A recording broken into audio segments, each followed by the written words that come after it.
¿Qué tal, respetadas y respetados televidentes de Telecaribe? Soy Toño Sánchez Jr. Aquí se inicia otro programa de Semblanzas. Tengo el gusto de presentarles hoy al rector de la Universidad de Córdoba, Jairo Torres Oviedo, quien se ha personado, y yo creo que desde que yo ejerzo el periodismo, por primera vez estoy viendo cómo la academia sí puede ser ese brazo que se extiende a toda una comunidad, a todo un país, y más que todo por lo que estamos viviendo ahora mismo. Rector, mil gracias por haber aceptado esta invitación. Yo sé que el tiempo ahora mismo apremia y de verdad muy agradecido de que nos regale estos minutos.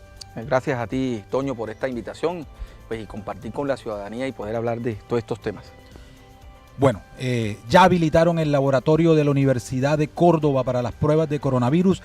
¿Usted nos puede decir cómo fue todo ese procedimiento? Sí, Toño, a ver, primero que todo decir que nosotros tenemos un laboratorio que es el Instituto de Investigaciones Biológicas del Trópico. Es un instituto que tiene experticia y manejo científico en todo lo que tiene que ver con virus.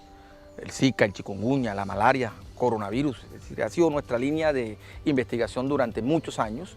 Es un instituto que tiene convenios directos con el Departamento de Salud Pública de Estados Unidos, con el MIT, con el cual hacemos trabajo permanente. Investigadores nuestros van allá, investigadores de allá vienen acá. Hemos tenido una relación muy estrecha con el Instituto Nacional de Salud Pública, así que eso es uno de nuestros fuertes, un laboratorio dirigido por el doctor Salim Matar Velilla, que es una autoridad científica nacional e internacional en esta materia de microbiología y de virus. Y por supuesto, frente a una coyuntura y frente a una crisis como la que está pasando el país y la región Caribe, pues colocamos al servicio de la sociedad nuestro laboratorio de investigaciones biológicas del trópico. Logramos ya firmar el convenio con la doctora Marta Ospina, que es la directora del Instituto Nacional de Salud Pública, y por parte de la universidad ya el convenio queda muy claramente definido, aunar esfuerzos para que el Instituto Nacional de Salud Pública y el Instituto de Investigaciones Biológicas del Trópico de la Universidad de Córdoba puedan practicar la prueba a el COVID-19. Es decir, hemos puesto toda la capacidad instalada de la universidad al servicio de la sociedad. Y no lo hacemos porque está la coyuntura. Una de las apuestas nuestras ha sido poner la universidad al servicio de la sociedad. Y este momento nos los exige y estamos respondiendo con lo que tenemos. ¿Qué protocolos hay para las pruebas del coronavirus, por ejemplo? A ver, eso es todo un procedimiento, Toño. Nosotros tenemos todo el equipamiento. Los protocolos para esta prueba las maneja el Instituto Nacional de Salud Pública. Por eso nos pidieron un grupo de investigadores. Nosotros enviamos una de nuestras investigadoras, una estudiante nuestra de doctorado en microbiología, que es un doctorado que tiene la Universidad de Córdoba, precisamente en el IBT, en Verastegui. Ella hoy está capacitándose en el instituto, regresa en las horas de la tarde, y lo que se busca, de acuerdo a lo que he hablado con la directora del Instituto Nacional de Salud Pública, es que podamos manejar los mismos protocolos y los mismos estándares en la aplicación de las pruebas, y lo que tiene que ver con la confidencialidad en el manejo de la información, los datos, etc. Así que esta persona se está capacitando, hoy está de regreso acá, y ella compartirá todos esos protocolos con el conjunto de investigadores que la van a estar acompañando en el laboratorio. Así que, digamos, esos son los protocolos que hay que aplicar. Obviamente esos reactivos tienen que ver, pues son pruebas que se toman directamente, son pruebas que se someten a toda una revisión científica, y como te decía, todo ese equipamiento lo tiene la universidad. Obviamente las condiciones de aislamiento, las condiciones de bioseguridad, todas las condiciones y los estándares que un laboratorio de esto requiere para que la prueba no se invalide, para que la prueba pueda tener, digamos, lo que uno llama toda la garantía en el proceso. Así que estamos ya prestos a esta situación, y en los próximos días esperamos, pues, que el departamento de Córdoba tenga ya su propio laboratorio y la ciudadanía tenga la tranquilidad que en nuestro territorio existe una institución que puede hacer esas pruebas. Rector, permítame, o sea, ¿puede acercarse cualquier ciudadano o cómo es el procedimiento allí? O sea, una persona está temerosa, dice, mire, yo vengo tosiendo, quiero hacerme la prueba, o tiene que ser revisada previamente por unos profesionales, y esos profesionales sí son los que envían a la persona? Claro, muy buena pregunta, Toño. Esta prueba no es una prueba que se va a aplicar de manera masiva, ¿no? Tiene que la persona tener un cuadro clínico donde el médico que lo está atendiendo considera que hay que aplicarle la prueba para reafirmar el diagnóstico. Es decir, si una persona presenta un cuadro de tos, de malestar, toda la sintomatología, el médico tiene que descartar. Y lo único que descarta si es positivo o es negativo en cuanto a este virus es aplicando la prueba. Es allí donde se remite. Pero no va a ser una prueba aplicada de manera indiscriminada. Eso tengo que dejarlo claro. Son las personas que tienen un padecimiento, que están bajo acompañamiento médico, bajo control médico, y que el médico considera a través de su entidad prestadora de salud, esta prueba hay que aplicarla porque efectivamente el diagnóstico nos arroja, pero tenemos que confirmarlo. Entonces, así es que se aplica la prueba, no es una prueba que es que la gente va a hacer cola y entonces venga uno a uno, no, de eso no se trata. Correcto. Este departamento de microbiología de la Universidad de Córdoba indexó información de investigaciones sobre el coronavirus hace algunos años. Sí, nosotros desde el instituto, con todo el equipo de científicos, nosotros ahí tenemos, Toño, para ubicarlo. El Instituto de Investigaciones Biológicas del Trópico está adscrito a la Facultad de Medicina Veterinaria y Zootecnia. Esa facultad tiene un programa, que es el programa de Medicina Veterinaria y Zootecnia y el programa de Acuicultura. Pero además tiene la maestría en microbiología y tiene el doctorado en microbiología. Es decir, esa facultad tiene una maestría, un doctorado, un instituto y 2 programas. Tiene la facultad. Y el instituto lo que se ha encargado durante más de 20 años es investigar sobre virus, sobre enfermedades tropicales, sobre enfermedades zoonóticas que se transmiten a los humanos. Eso es lo que nos ha permitido ser fuerte en el tema de chikungunya, en el tema de Zika, en el tema de malaria. Por eso nos buscan a nivel internacional y por eso el mismo Instituto Nacional de Salud Pública sabe lo que hay aquí. Eso lo hace la Universidad de Córdoba. Tenemos una revista indexada, que es una revista top de impacto internacional, donde publican, digamos, la élite científica en esas áreas. Este tema del virus, del COVID-19, pues hacía parte de esa línea de investigación. Y hace año y medio, 2 años, pues la universidad hizo algunas publicaciones con relación al COVID-19, en cabeza del doctor Salim Matarbelli, que es el quien dirige el laboratorio, que es el que dirige el equipo científico. Y ya nos habíamos anunciado. Inclusive, yo tengo que decirles esto, cuando el brote de virus apareció en China, el doctor Salim ya aquí había puesto las alertas. Dijo, esto viene acá. Por eso la universidad fue de las primeras instituciones en Colombia que diseñó todo un protocolo para prevenir. Por eso las medidas que tomamos de suspender la presencialidad, de mandar el personal administrativo a las casas. Entonces, la universidad se preparó. ¿Por qué? Porque teníamos un acompañamiento científico. Y el doctor Salim lo había venido diciendo, esto va a suceder. Hay que aislar a la gente. No existe un medicamento, no existe una vacuna. Y la única manera de ganarle tiempo a que aparezca una vacuna es el aislamiento, que es lo que va a permitir la curva ascendente que tiene el virus. ¿Cómo? Rompiendo esa curva ascendente con el aislamiento social, que fue la medida que el presidente tomó de mandar a todos los colombianos a su casa de manera obligatoria para contener la propagación del virus. Así que la universidad no es ajena a esto, aquí hay gente que sabe del tema y por eso nos adelantamos a todos estos procesos y por eso hoy estamos diciendo, tenemos un laboratorio que puede hacer la prueba. Rector, ¿usted cree que nos sorprendió esto? ¿No estábamos preparados? O sea, yo sé que la respuesta viniendo de un rector puede tener ciertas implicaciones, pero no quiero incomodarlo con esto, pero ¿usted cree que no estábamos, que no le pusimos la seriedad que necesitaba? A ver, Toño, y yo sobre eso he venido haciendo algunas reflexiones en algunos medios, haciendo reflexiones de opinión. Pues, digamos, mi formación como filósofo me permite a mí tener, digamos, una lectura y una reflexión permanente de los fenómenos. Yo diría que lo que hoy se desnuda frente a esta crisis de este virus es una profunda fragilidad humana, representada en sus instituciones, a nivel global, que se han centrado más en otros intereses que en la condición de la especie y de la condición humana. Por ejemplo, el sistema de salud, que ha demostrado frente a esta crisis que el sistema de salud privilegió el lucro y la ganancia que a los seres humanos. ¿Sí? O sea, queda demostrado. Un sistema de salud que no, hoy frente a una contingencia de esto, no tendría la capacidad para poder responder.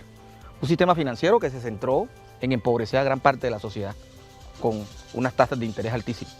¿Sí? O sea, los privilegios de unos pocos en detrimento de las grandes mayorías.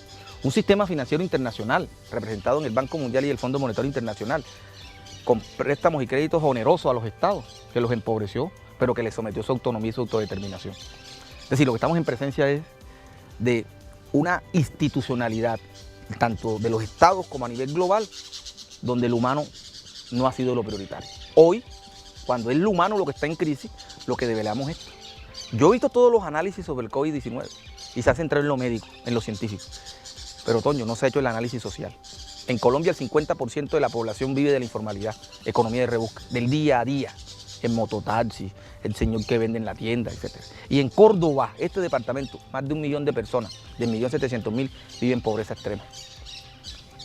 Lo que desnuda esta crisis es para qué están estas instituciones. Y yo lo que pienso es que seguramente el mundo luego de esta crisis seguirá siendo el mismo, pero la forma de pensarlo y de percibirlo tiene que ser diferente.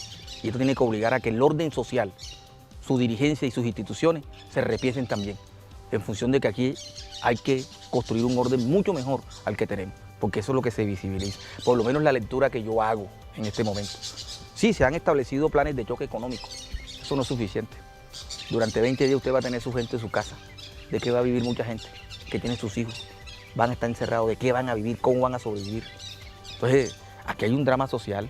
Si eso lo están viviendo los países de Europa, que han construido un estado de bienestar que no hemos construido nosotros. Mire la crisis que hay en Italia, mire la crisis que hay en España. Claro, un estado de bienestar que puede solventar eso, pero nosotros no hemos construido un estado de bienestar. Por eso la fragilidad de esta sociedad y la fragilidad como vive la gente. Entonces, esto también requiere un análisis. Yo creo que este es un momento donde las crisis tienen que ayudarnos a ser mejor. Como decía Gramsci, las crisis consisten en que lo viejo está muriendo y lo nuevo está por nacer. Ojalá que nazca un nuevo orden social, distinto al que hemos tenido. Un orden social sensible, humano, incluyente, equitativo. Yo creo que es posible. Porque es que ahora en esta crisis es que vienen a develarse y a emerger la solidaridad, la fraternidad y la ayuda mutua. Valores cohesionantes. Sabemos que sin esos valores ninguna sociedad puede sobrevivir. Ninguna sociedad sin esos valores puede convertirse en una civilización. Hoy, en los momentos de crisis y en esta coyuntura, es que el discurso aflora. Es que tenemos que ser solidarios. ¿Y por qué las instituciones no han sido solidarias? ¿Y por qué el sistema financiero no ha sido solidario? ¿Y por qué las instituciones de salud no han sido solidarias?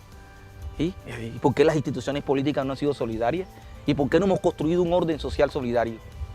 ¿Sí? Y esto no se requiere de ideología, es simplemente el sentido común, lo que la realidad hoy nos muestra. Entonces la reflexión tiene que ser esa, de cómo a partir de esta crisis transformamos y de cómo a partir de esta crisis podemos cambiar el orden social que hemos construido, no solamente en Colombia, sino a nivel internacional. Totalmente de acuerdo con usted. Yo creo que esto nos ha llevado a que somos humanos, somos mortales y que nos tiene que importar el otro. Y esos elementos cohesionantes de los que usted habla, de verdad que cuánta falta nos han hecho. Y vamos a seguir hablando de esto después de esta corta pausa comercial. Ya regresamos. La Cámara de Comercio de Montería lo invita a conquistar nuevos mercados y a hallar clientes potenciales. Renueve su registro mercantil, turístico, entidades sin ánimo de lucro y proponentes. Evite sanciones. Ser Legal paga. Mayores informes, calle 28, número 461, PBX 781-9292, www.ccmontería.org.co. Cámara de Comercio de Montería para Córdoba. Apoyamos la cultura empresarial de la región. Continuamos en Semblanzas, aquí con nuestro invitado, el rector de la Universidad de Córdoba, Jairo Torres. Volvamos a ese tema de esos elementos que deben cohesionar una sociedad y que a veces uno viene y dice, ¿por qué tenemos que esperar que nos pasen ciertas cosas para saber que somos humanos? ¿Por qué hemos perdido esa humanidad? O sea, y también creo que una vez lo hablamos, rector, cuando en una entrevista, y es el humanismo se ha perdido también en muchas de las facultades de educación. Sí, Toño, a ver, la crisis del humano tiene, digamos, muchas formas de interpretarse, pero podemos buscar referentes históricos que a mí siempre me llaman la atención y los coloco.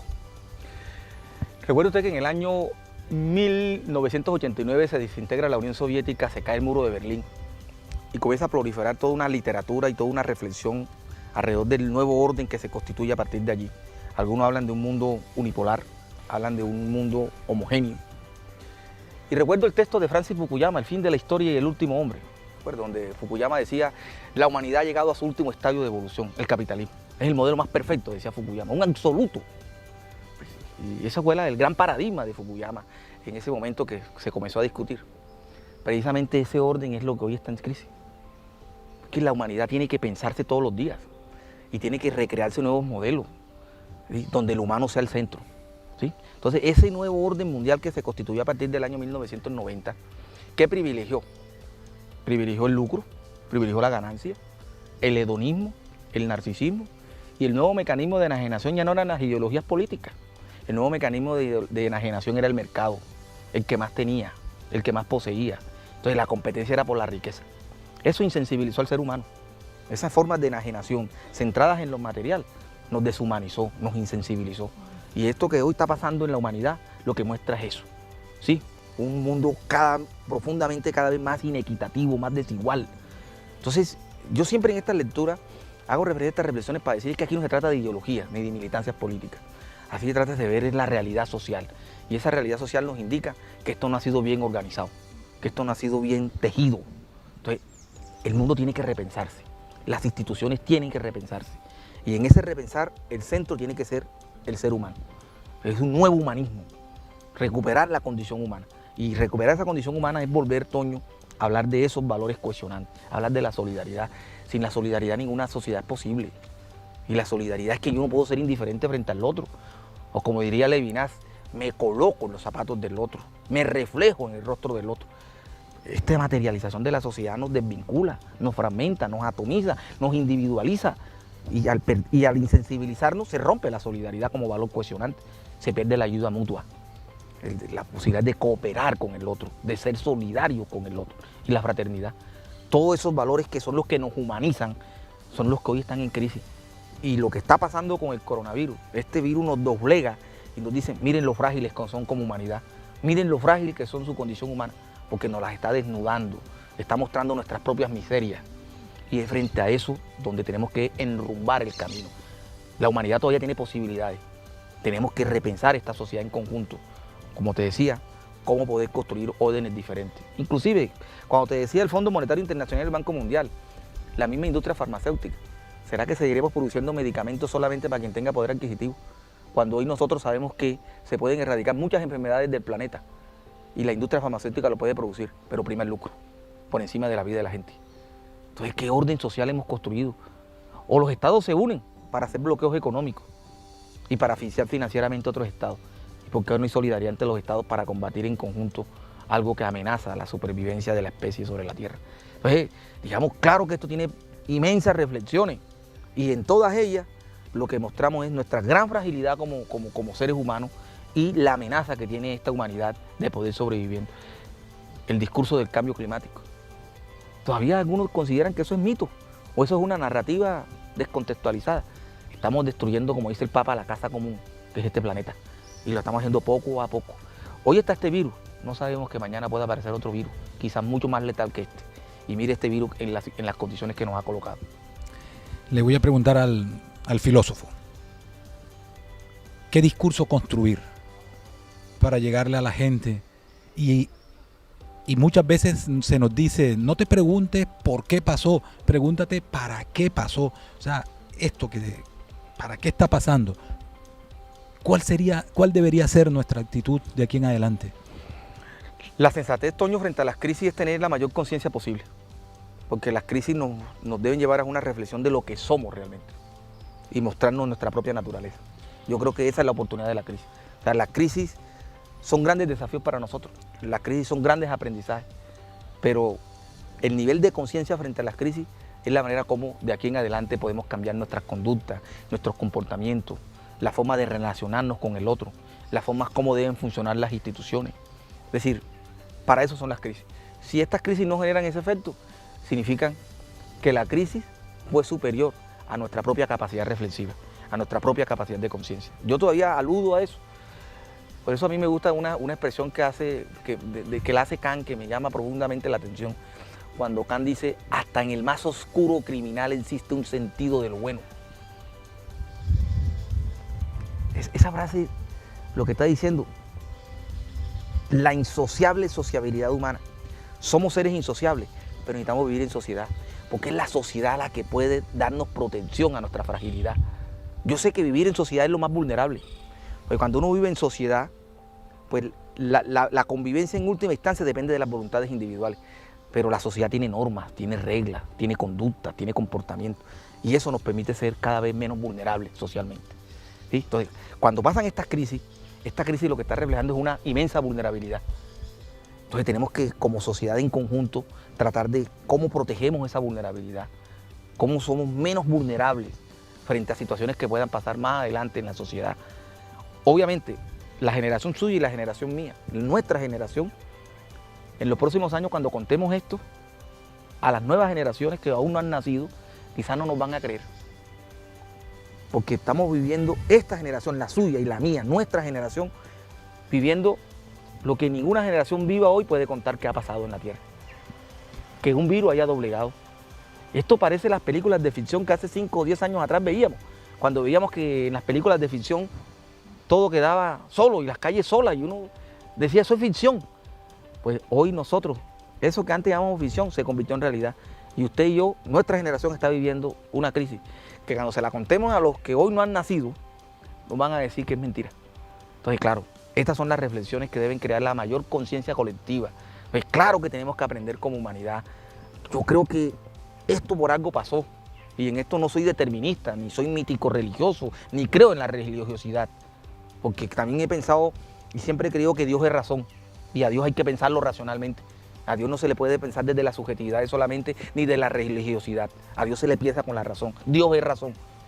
Yo creo que esta es una prueba para la humanidad, para que seamos más conscientes de lo que estamos haciendo y la manera como hemos convivido con los otros y con el entorno, para ver cómo rectificamos el rumbo. Maravilloso estas reflexiones, me encantan. Y de verdad que a veces uno, y yo lo he pensado con todo esto, o sea, ¿en qué momento dejó de importarnos el otro?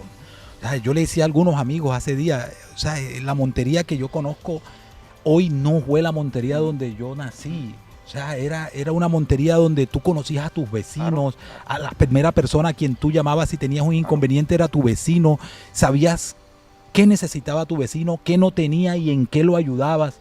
Y no se trataba de ningún tipo de asistencialismo ni nada de eso, sino que nos importaba el otro. Claro. ¿En qué momento perdimos ese rumbo? ¿Sí? En el momento que nos materializamos, Toño, en el momento en que cambiaron los referentes.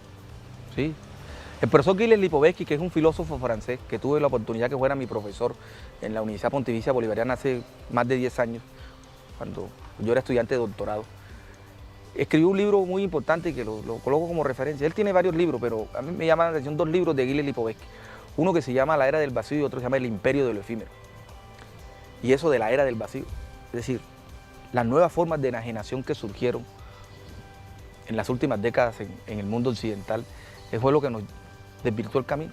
Hoy la enajenación está alrededor de la tecnología, alrededor de lo material, o sea, menos la condición humana. O sea, lo que hoy se ha perdido profundamente es la sensibilidad. Y las nuevas generaciones, uno lo evidencia de esa manera. Y comparto con usted, yo también viví la generación de una Montería campechana, de una Montería donde la relación con el otro era directa, donde esos valores cohesionantes afloraban. Sí, esa es una Montería fraterna, amigable. Hoy todo eso se disolvió. Hoy lo que asistimos es una individualización y una atomización de la sociedad de manera permanente, donde la gente cada vez siente menos. ¿Sí? Eso es lo que nos tiene hoy en una situación de crisis. Pero como he dicho yo, Toño, creo que nunca es tarde para enderezar el rumbo. Creo que estamos a tiempo y es una responsabilidad de todos, sobre todo de las instituciones educativas. Lo que Habermas llama los sistemas culturales de acción. La educación es un papel fundamental. Nosotros siempre hablamos del discurso de la educación, pero se queda en el discurso. No hablamos de una educación como acción.